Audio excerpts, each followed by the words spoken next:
Well, Democratic Alliance leader John Steenhuisen has defended Chief Whip Natasha Mazzone, who has been accused of lying about her qualifications.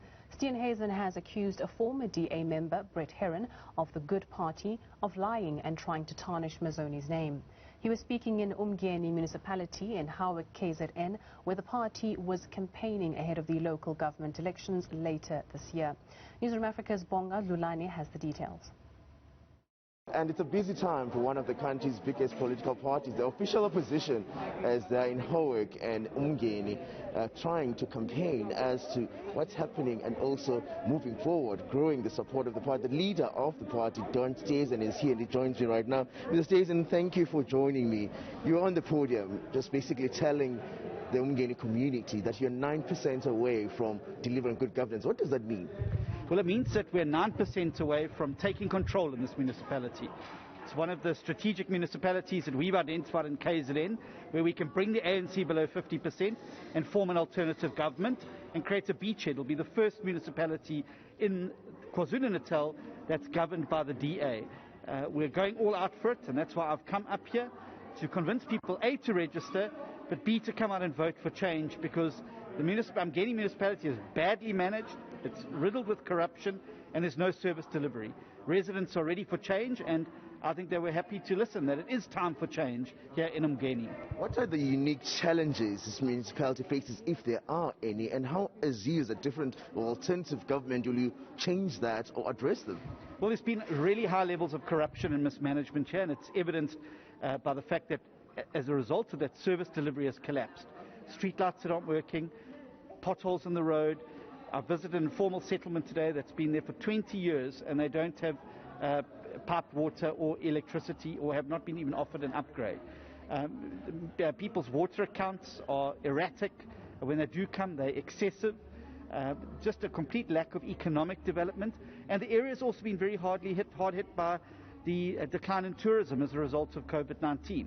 So we want to be able to stimulate the economy here, to be able to get people working and get Umgeni municipality working, not for the politicians, but for the people here in this municipality. Mr. Steenhuisen, there was a young man who asked a question there saying that sometimes when they say that they're part of the DA, people don't believe them. Do you think that DA has an issue with reaching some certain members of the community?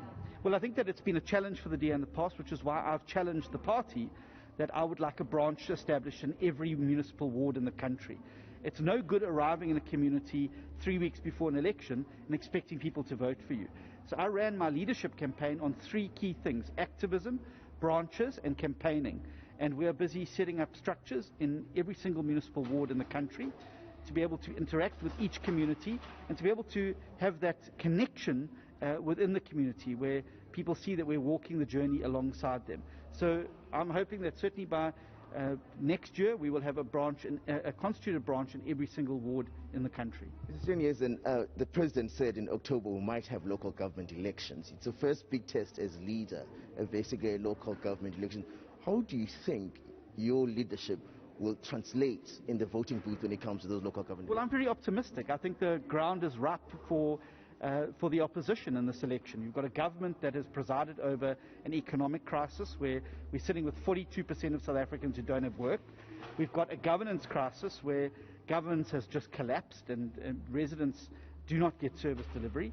And we've got a vaccine and pandemic crisis which has been worsened by the fact that we have an incapable government that has mishandled things like vaccines. We're way behind Zimbabwe, Malawi, everywhere else.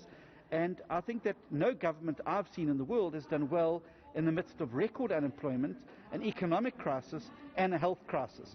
So I think there's a huge opportunity for the DA if we are able to put forward a compelling message of change. And that is our message. It's time for change. It's time for us to change things in South Africa. We run out of time to fix things. We've got to move. Now is the time to be able to make that change.